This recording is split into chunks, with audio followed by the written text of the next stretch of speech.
नमस्कार, आप देख रहे हैं अपना बिहार और आपके साथ मैं हूं विवेक। लेकिन देश की बड़ी खबर, 3 साल का कार्यकाल पूरा करने के साथ विपिन रावत आज सेना प्रमुख के पद से रिटायर हो रहे हैं और अपने कार्यकाल के आखिरी दिन उन्होंने वॉर मेमोरियल पर शहीदों को श्रद्धांजलि दी और इसके अलावा साउथ ब्लॉक पर गार्ड ऑफ ऑनर उन्हें दिया गया। चीफ ऑफ डिफेंस स्टाफ के तौर पर कार्यभार संभालने से पहले विपिन रावत ने सभी जवानों को शुभकामनाएं दी हैं।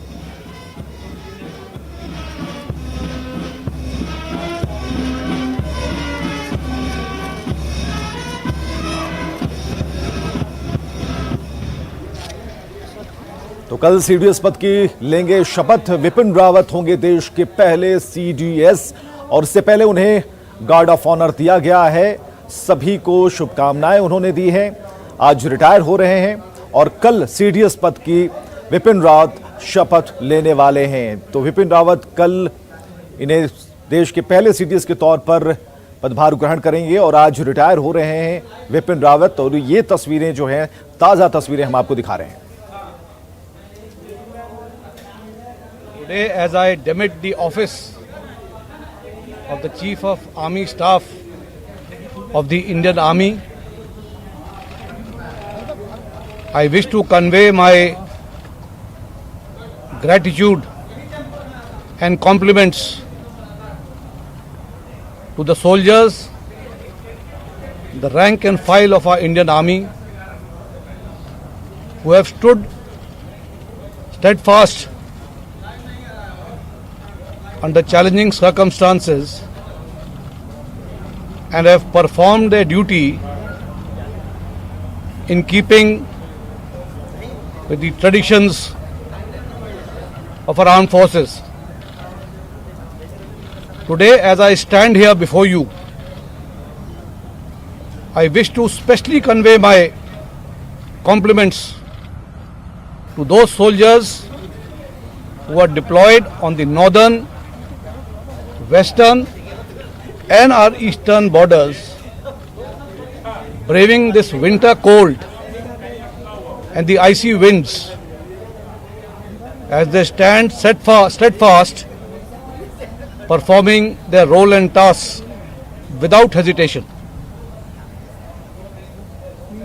I also wish to convey my best wishes to the soldiers, the rank and file, their families, our veterans families, our Veer Naris and Matas, all the defense civilians and their families who have supported us and me in particular in helping me perform my duties in an honorable manner.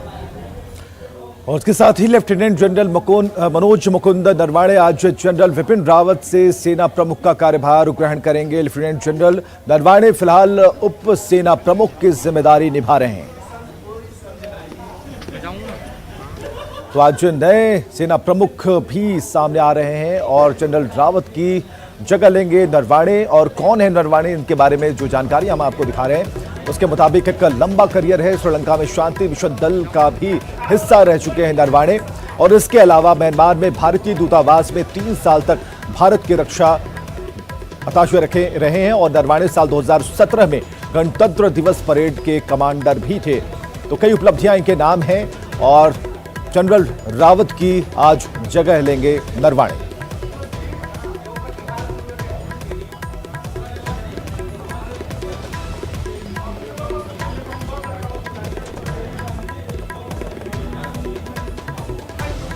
और ये दो बड़ी खबरों के बाद अब ठंड की बात जो पूरे देश को सता रही है।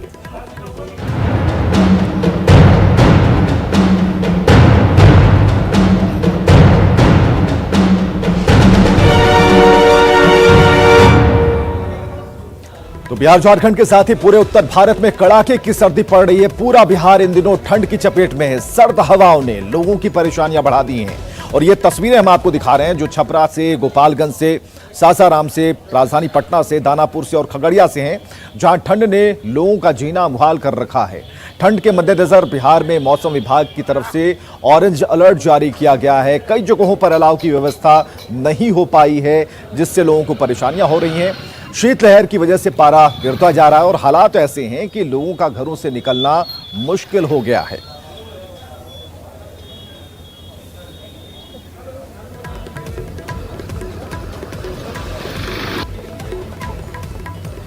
तो बिहार में सर्दी ने सितम ढा रखा है। लोगों का घर से निकलना मुश्किल हो रहा है। कुछ जगहों पर प्रशासन की तरफ से अलाव की व्यवस्था की गई है, लेकिन कड़ाके की ठंड में वे नाकाफी हैं और सबसे ज्यादा मुश्किल गरीबों को हो रही है। और तस्वीरें हम कुछ दिखा रहे हैं आपको। ये पटना, छपरा, सीतामढ़ी और जमुई से तस्वीरें हैं, जहां हाड़ कपाने वाली सर्दी ने लोगों को परेशानी में डाल दिया है।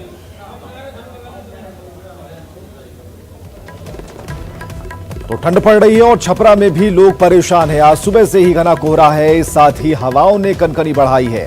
ठंड में लोग घरों में दुबके पड़े हैं। जिन्हें मजबूरन बाहर निकलना पड़ रहा है, वो चौक चौराहों पर रुक जा रहे हैं, चाय की चुस्कियां ले रहे हैं या फिर अलाव के सहारे किसी तरह इस मुसीबत से पार पाने की कोशिश कर रहे हैं। छपरा में भी ठंड से हालात लगातार बिगड़ रहे हैं। यहाँ पे पारा लगभग 5 डिग्री तक पहुँच चुका है और रात का तापमान तो और अधिक कम दर्ज किया जा रहा है। मेरे ठीक पीछे आप देख सकते हैं कि सुबह से ही कोहरे की चादर छाई हुई है। हमारे साथ कई लोग मौजूद हैं यहाँ पे। ये बताइए कि किस तरह से दिक्कत आप महसूस कर रहे हैं ठंड में? बहुत दिक्कत आ रहा है। ठंडा के कारण सांस लेने में, चलने में, काम करने में बहुत दिक्कत है और सरकार के तरफ से कोई अलाव का भी व्यवस्था नहीं है। इसमें जो गरीब गुरबे के लोग हैं, इसमें ज़्यादा इसमें प्रभावित हो रहे हैं। तो क्या प्रशासन जो कह रहा है कि कई जगह 28 जगह पे अलाव जल रहा है? अलाव जल रहा है लेकिन वो भरपूर नहीं है। और जितना होना ये जो ठंड है महसूस किया जाए, कितने दिन बाद इस तरह की सर्दी यहाँ पे छपरा? हमको तो लगता है कि 15-20 साल के बाद इस तरह का ठंड जो है पड़ रहा है। बताइए कैसी ये सर्दी जो पड़ रही है, किस तरह से यहाँ पे ये सर्दी पड़ रही है? सर्दी इतना काफ़ी बढ़ गया है कि लोग अपने घर से निकलना मुश्किल हो गया है। जी बिल्कुल, कहीं ना कहीं लोगों को घरों से निकलना मुश्किल हो गया। और आप देख सकते हैं कि मेरे ठीक पीछे ये जो रास्ता है सीधे समाहरणालय को जाता है, शहर को जोड़ता है। और कहीं ना कहीं सड़क पर जो कोहरे की चादर छाई हुई है, लोग दिन में भी गाड़ियों के से लाइट्स ऑन करके चलने को विवश है। संतोष गुप्ता, न्यूज़ 18, छपरा। और ठंड को देखते हुए बिहार के इकलौते वाल्मीकि नगर टाइगर रिजर्व में वन विभाग को अलर्ट पर रखा गया है। नए साल का जश्न मनाने आने वाले सभी लोगों पर नजर रखी जा रही है। कड़ाके की ठंड में इंसान के साथ साथ जंगली जानवर भी परेशान हैं। वाल्मीकि टाइगर रिजर्व में तस्करी व शिकार की घटना की संभावना को देखते हुए हाई अलर्ट घोषित कर दिया गया है और वनकर्मियों को सभी नाकों पर तैनात कर 24 घंटे मुस्तैद रहने का निर्देश दिया गया है। तो हम अभी वाल्मीकि टाइगर रिजर्व का मुख्य जो गेट है मदनपुर में वहाँ है और वहाँ ड्यूटी पर तैनात एक वनकर्मी है, उनसे जानने की कोशिश करते हैं कि कोहरा का क्या असर वन विभाग देख रहा है। कोहरा का असर बहुत ज़्यादा है। हम लोग कड़के में बहुत चौकसी ड्यूटी कर रहे हैं। तो ठंडा कैसे बीत रहा है आप लोग रात? ठंडा सर उसी में अपना कटते हैं। ठंडे में कुछ ठंडा ऊपर आप लोग सुहाकर करते हैं। जी कैसे ठंडा कट रहा है ड्यूटी के साथ? ठंडा जंगल में ठंडा तो बहुत उरे पड़ता, सब केहू जानता। अब पछुआ हवा बहते बा, देखते बानी। और रात भर जंगल में ड्यूटी, रात भर जंगल में ड्यूटी बा, जानवर भी बा। जानवर को लेकर क्या स्थिति बा? जानवर ठीक बना सो, जानवर तो अभी रुकले बना सो, झाँकी झोंका में लुका उका के अपन जान बचाओ तन। मुन्ना राज, न्यूज़ 18, वाल्मीकि रिजर्व। और कटिहार में भी कड़ाके की ठंड पड़ रही है, जिससे यहां का जनजीवन बुरी तरह से प्रभावित हुआ है। कुछ हद तक ठंड की ठिठुरन को तो जो स्थिति है, कड़ाके की ठंड का असर चारों तरफ देखा जा रहा है और ऐसे में ये तस्वीरें इस बात की तस्दीक करती हैं कि लोग जो घरों से बाहर भी निकल रहे हैं, जिन्होंने पूरे कपड़े भी पहन रखे हैं, कहीं अलाव देखते हैं तो रुक जाते हैं। हालांकि प्रशासन की तरफ से व्यवस्थाएं की गई हैं, वो नाकाफी हैं। और कटिहार से जो ठंड की तस्वीरें, हालांकि जो तापमान है हम आपको दिखा रहे हैं कि 11 डिग्री पारा पहुंचा है। हालांकि इससे निपटने की कोशिश की जा रही है और जो रिकॉर्ड टूटे हैं उससे लोग डरे हुए हैं। और जमुई में भी इसका असर दिख रहा है। कोहरा और शीतलहर से लोग परेशान हैं, सड़कों पर सन्नाटा है। जानलेवा सर्दी के बावजूद अभी तक चौक चौराहों पर अलाव का इंतजाम नहीं है। जमुई में न्यूनतम तापमान 6 डिग्री तक पहुंच गया है। हम खड़े हैं जमुई शहर के एक चौक पर, जहां पर लोग अपनी सर्दी को बुझाने का प्रयास कर रहे हैं, सर्दी को मिटाने का प्रयास कर रहे हैं। और यहाँ पर जो जिला प्रशासन के द्वारा, नगर परिषद के द्वारा जो अलाव का व्यवस्था किया गया है और जो जमुई शहर का कचहरी चौक है, जो मुख्य चौक बोला जाता है, तमाम लोगों का आना जाना होता है, वहाँ पर व्यवस्था किया गया है। और ये लोग जो है जमुई में आने वाले लोग हैं, खास करके वो लोग जो यहाँ दुकानदार हैं, छोटे मोटे दुकानदार हैं या फिर रिक्शा चालक हैं, ठेला चालक हैं, किसी तरह अपना सर्दी को दूर करने के लिए, ठंड को दूर करने का प्रयास में लगे हुए हैं।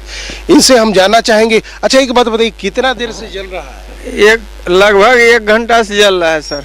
क्या स्थिति है? कितना लकड़ी दिया गया? और लकड़ी तो 10 किलो दिया गया है। हाँ। ये तो आधा घंटा में खत्म हो जाएगा। तो फिर आप लोग फिर क्या करेंगे? ऐसे रहेंगे। ये यहाँ कम से कम 1 मन लकड़ी चाहिए, तब मोटा मोटा लकड़ी चाहिए जो कि 2-3 घंटा काट सके। या नगर परिषद को जो मुहैया कराना चाहिए था लकड़ी का अलाव के लिए, वो नहीं हो सका है। केसी कुंदन, न्यूज़ 18, जमुई। तो उत्तर भारत में ठंड के कहर से लोग परेशान हैं। बिहार में ठंड की वजह से लोग घरों में दुबके हुए हैं और उनके घर व्यवस्था है वो तो ठंड से बच जा रहे हैं, लेकिन उनका क्या जिनके घर नहीं है। राजधानी पटना समेत पूरे बिहार में ऐसे लोगों के लिए रैन बसेरा बनाया गया। इस बार रैन बसेरा में सरकार की तरफ से इंतजाम भी किए गए हैं, जहां चौकी बिस्तर के साथ कंबल की भी व्यवस्था है।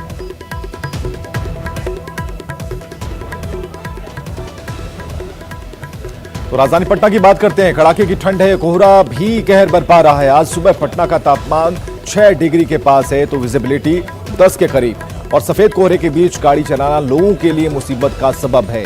पटना की सड़कों का जायजा लिया हमारे सहयोगी अमित कुमार ने।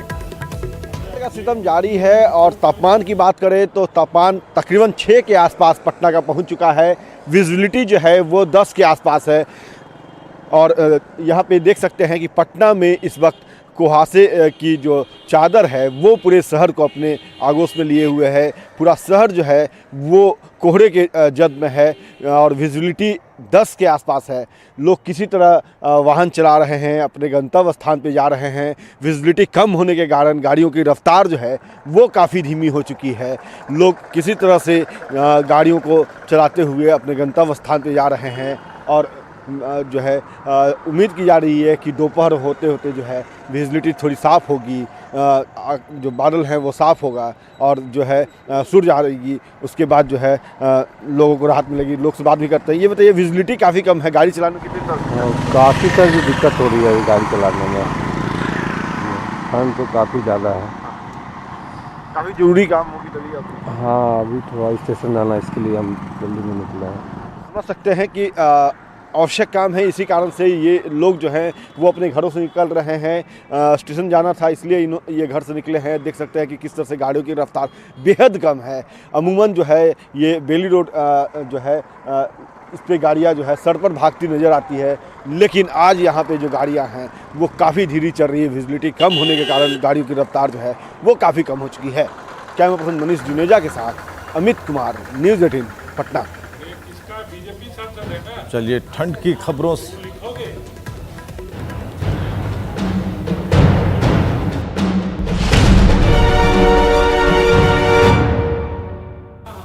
चलिए आगे बढ़ते हैं खबरों में। नागरिकता कानून और एनआरसी के बहाने बिहार में सियासत चमकाने का दौर जारी है। सीएए के मुद्दे पर बिहार बंद के बाद तेजस्वी ने एक बार फिर से आंदोलन का ऐलान कर दिया है। ट्वीट कर सीएए और एनआरसी को संविधान विरोधी बताया है। तेजस्वी ने कहा है कि देश की सदियों पुरानी वसुधैव कुटुंबकम परंपरा और संविधान की आत्मा विरोधी विभाजनकारी काले कानून सीएए एनआरसी के विरुद्ध त्वरित धरना प्रदर्शन और ऐतिहासिक बिहार बंद के बाद अब आरजेडी फॉर इंडिया द्वारा 5 जनवरी को प्रखंड स्तर पर 11 जनवरी को धरना प्रदर्शन का कार्यक्रम तय किया गया है।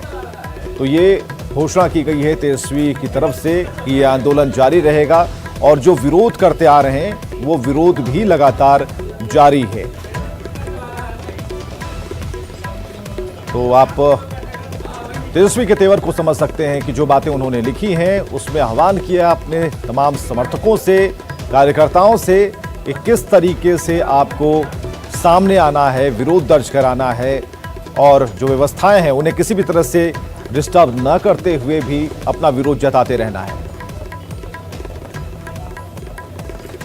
चलिए, क्या जेडीयू नेता प्रशांत किशोर आम आदमी पार्टी की ओर से राज्यसभा में पहुंचने की जुगाड़ में हैं? क्या कई पार्टी के लिए काम कर चुके प्रशांत किशोर की राजनीतिक महत्वाकांक्षा जाग रही है? क्या कहना है प्रशांत को लेकर बिहार के प्रमुख पार्टी के नेताओं का, जानते हैं।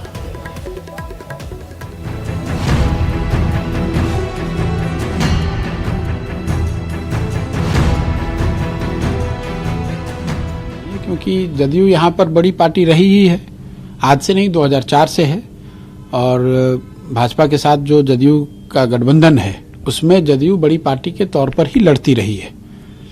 और अगर आप विधानसभा के चुनाव को देखेंगे 2004 में भी 2009 में भी, दोनों ही टाइम जदयू की सीटों की संख्या भाजपा से बहुत ज्यादा थी, तो वही आधार रहेगा आगे भी। जेडीयू नेता प्रशांत किशोर ने बिहार में बीजेपी जेडीयू सीट बंटवारे को लेकर नया फॉर्मूला दिया है। पीके की माने तो 2020 में सीटों का बंटवारा 2010 के बिहार विधानसभा चुनाव की तरह होगा। पहले जान लीजिए कि पीके का ये फॉर्मूला है क्या। जेडीयू को ज्यादा सीटों पर लड़ना चाहिए चुनाव। लोकसभा चुनाव का फॉर्मूला विधानसभा चुनाव में नहीं। जेडीयू बिहार में बड़ी पार्टी जिसके 70 विधायक हैं। 2020 के चुनाव में 1:1.4 के फॉर्मूले पर हो बंटवारा। 2010 के फॉर्मूले पर हो विधानसभा सीटों का बंटवारा। 2010 में 142 सीटों पर जेडीयू ने लड़ा था चुनाव। 2010 में 101 सीटों पर बीजेपी लड़ी थी चुनाव। 2015 में जेडीयू को 71 सीट पर जीत हासिल। 2015 में 53 सीटों पर सिमट गई थी बीजेपी। प्रशांत यही नहीं रुके, उन्होंने कहा कि बिहार में जेडीयू की सरकार है, न कि बीजेपी की, क्योंकि बिहार के मुख्यमंत्री नीतीश कुमार हैं और बीजेपी उस सरकार में शामिल हुई है। बिहार में जदयू की सरकार है जो कि भाजपा जिसमें शामिल है। It is not the other way round. Bhajpa की सरकार नहीं है बिहार में, बिहार में जदयू की सरकार है। नीतीश कुमार जी मुख्यमंत्री हैं, भाजपा उस सरकार में शामिल है। इधर जैसे ही पीके का बयान आया, पार्टी के वरिष्ठ नेता आरसीपी सिंह ने एक बार फिर उन्हें औकात दिखाने की कोशिश की और साफ कहा कि गठबंधन में सीट शेयरिंग में बोलने के लिए प्रशांत किशोर अधिकृत नहीं हैं। देखिए, मैंने बताया ना भी कि पूरी की पूरी जनता दल यू की पार्टी और संगठन अभी अपनी पार्टी को विधानसभा में बूथ स्तर पर लगाने में लगा हुआ, और बाकी हम लोगों ने किसी को ऑथराइज इस तरह का बयान देने के लिए नहीं किया। और मेरा सब साथियों से अनुरोध होगा कि कृपया ऐसे बयानों से बचें। वहीं प्रशांत किशोर के बयान पर अलायंस पार्टनर्स के नेताओं ने तंज कसा। गिरिराज सिंह ने कहा कि गठबंधन को लेकर नीतीश और सुशील कुमार मोदी की बातें अहम हैं, बाकी कोई कुछ भी बोले मायने नहीं रखता। इधर प्रेम रंजन पटेल ने पूछा है कि क्या प्रशांत किशोर की हैसियत है ऐसे मुद्दे पर बोलने की। नरेंद्र मोदी क्या बोलते, अमित शाह क्या बोलते, और बिहार में सुशील मोदी, मैं उसको अहमियत देता हूँ। मैं कहता हूँ कि नीतीश कुमार जो बोलते उसकी अहमियत। जिस प्रकार की बातें बोल रहे हैं उनका कोई महत्व नहीं है, कोई औचित्य नहीं है बोलने का। कहीं जो है से उनको किसी ने अधिकृत नहीं किया है, तो मुझे तो लगता है कि कहीं ना कहीं इस बात का जो है से पूरी संभावना है कि वो अपना पिंड छुड़ाना चाहते हैं इस प्रकार का बोल करके कि पार्टी हमको निष्कासित कर दे। सहयोगी तो सहयोगी, विरोधियों ने पीके पर जमकर भड़ास निकाल दी। कांग्रेस ने तो तंज कसते हुए कहा कि प्रशांत किशोर जो ऐसा व्यवहार कर रहे हैं वैसे में उन्हें आजीवन पीएम या राष्ट्रपति बना देना चाहिए। वहीं आरजेडी को लगता है कि सब कुछ किसी के इशारे पर हो रहा है। सब मुख्यमंत्री उनको पसंद करते हैं तो उनको भारत के राष्ट्रपति बन जाना चाहिए, निर्विवाद प्रधानमंत्री का उम्मीदवार उनको हो जाना चाहिए। लेकिन वो किसी पतली गली से वो राज्यसभा जाना चाहते हैं, कुछ दिन बाद राज्यसभा छूट जाएगा तो आप देखिएगा वो विधान परिषद भी जाना चाहेंगे। को जाकर के मिलते हैं मुख्यमंत्री जी से, फिर कुछ बातें कहते हैं, तो आप ऐसे कैसे जोड़ सकते हैं कि वो अलग रास्ता अख्तियार कर रहे हैं या जदयू में सबसे ऊपर है। विदाउट होमवर्क, विदाउट एजेंडा कोई भी कमेंट नहीं आता है। पहली बार नहीं है कि प्रशांत का बयान जेडीयू और बीजेपी के रिश्तों में खटास लाने की कोशिश हो। पहली बार ये भी नहीं है कि आरसीपी उनके बयान को अहमियत नहीं दे रहे, लेकिन सवाल तो है कि आखिर पीके क्यों ये सब मुद्दे उठाते रहते हैं। न्यूज 18 के लिए गया से अरुण के साथ पटना से नीलकमल की रिपोर्ट। तो चलिए बात किसानों की। किसानों के लिए एक अच्छी खबर से जुड़ी हुई है खबर, जहां नीलगाय को वर्मिन यानी कि फसल नष्ट करने वाला जीव घोषित किया गया है। अब नीलगाय को मारना गैर कानूनी नहीं होगा। फसल नुकसान करने पर किसान नीलगाय को मार पाएंगे और नीलगाय को लेकर फैसला आने के बाद मुजफ्फरपुर में जिला प्रशासन ने किसान प्रतिनिधियों के साथ मीटिंग की है और इस बैठक में कृषि विभाग, वन विभाग, राजस्व विभाग और सभी प्रखंड के बीडीओ और सीओ शामिल हुए। और इस बैठक में तय ये किया गया कि जनवरी महीने के पहले सप्ताह से नीलगाय का हंटिंग अभियान शुरू किया जाएगा और इसके लिए वन विभाग प्रशिक्षित हंटर को तैनात करेगा। पहले चरण में जिले के पूर्वी और पश्चिमी अनुमंडल के 4 प्रखंडों का चयन किया गया है। पूर्वी से मुरौल, मीनापुर, मुसहरी, सकरा का चयन हुआ, जबकि पश्चिमी से कुढ़नी, कांटी, मोतीपुर और सरैया प्रखंड में यह अभियान चलेगा। नीलगाय से क्षति के लिए वन विभाग में अलग से एक सेल गठित किया जाएगा, जहां किसान शिकायत दर्ज करा पाएंगे। प्रशासन के इस फैसले के बाद किसानों ने अपने आंदोलन की तारीख टाल दी है। आलू की फसलें क्षति हो रही है और इसको नियंत्रित करना आवश्यक है और आज ही आवश्यक है और जल्द से जल्द इसको करने की आवश्यकता है, क्योंकि हमारे किसान से काफ़ी क्षति का सामना कर रहे हैं। यहाँ तक कि जो हमारी फसलें हैं, विशेषकर मक्का या आलू, उससे भी वो थोड़ा सा नर्वस हो रहे हैं, वो दूसरी फसल की तरफ जा रहे हैं। तो इसको कंट्रोल करने की बहुत आवश्यकता है। तो आज जो ये निर्णय लिया गया है बैठक में, वर्मिन पशु घोषित कर दिया गया है, जिसके तहत अगर उनके द्वारा क्षति पहुंचाई जाती है, फसल क्षति आदि पहुंचाई जाती है, तो ऐसे में आम नागरिक भी जो है उनको क्षति हंटिंग कर सकते हैं, उनको भी क्षति पहुंचा सकते हैं। नमामि गंगे के तहत पटना के दीघा और कंकड़बाग जोन में एसटीपी और सीवरेज नेटवर्क का काम करने के लिए फेटेक VABG कंपनी का चयन किया गया है और इस कंपनी के साथ त्रिपक्षीय एग्रीमेंट साइन किया गया और इस MOU में बिहार सरकार की तरफ से बुडको, केंद्र सरकार की NMCG के साथ VATEC VABG के बीच MOU साइन किया गया। प्रोजेक्ट के तहत दीघा सीवरेज योजना में 303 किलोमीटर का सीवरेज नेटवर्क बनाया जाना है, वहीं कंकड़बाग सीवरेज योजना में 150 किलोमीटर का सीवरेज नेटवर्क बनाया जाएगा।